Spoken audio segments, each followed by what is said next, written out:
अक्सर हमारी ज़िंदगी बीते हुए कल को लेकर दुखी रहती है।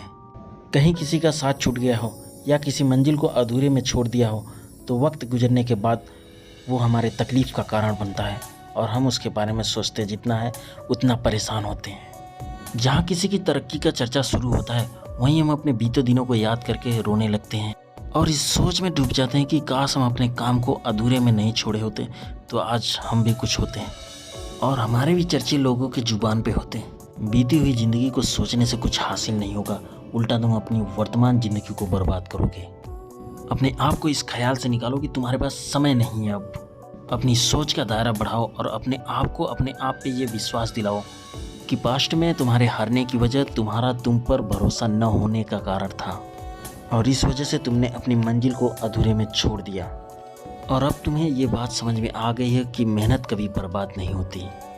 जो अडिग होते हैं उनकी मेहनत उन्हें उनके सपनों तक पहुंचा ही देती है। अगर कोई रिश्ता बार बार तुम्हारे रास्ते में आता है, तुम्हें डिस्टर्ब करता है, तो उसे तब तक के लिए छोड़ दो जब तक कि तुम्हारी मंजिल न तुम्हें मिल जाए। सपने देखने की कोशिश करते हो तो सपने पूरे करने की भी कोशिश करो। सारी शक्तियाँ तुम्हारे अंदर है, तुम उन्हें जगाने की कोशिश तो करो। व्यर्थ में बैठ के खुद को मूर्ख बनाते रहते हो कि ऊपर वाला फला को ज़्यादा बुद्धि दे के भेजा है। इस सोच से बाहर निकलो और खुद को पहचानो कि जितना उसके अंदर सामर्थ्य है उतना तुम्हारे अंदर भी सामर्थ्य है। बस फ़र्क यह है कि वह अपने फ्यूचर को लेकर प्रयोग पे प्रयोग कर रहा है, इस विश्वास के साथ कि आज नहीं तो कल उसके सपने ज़रूर पूरे होंगे।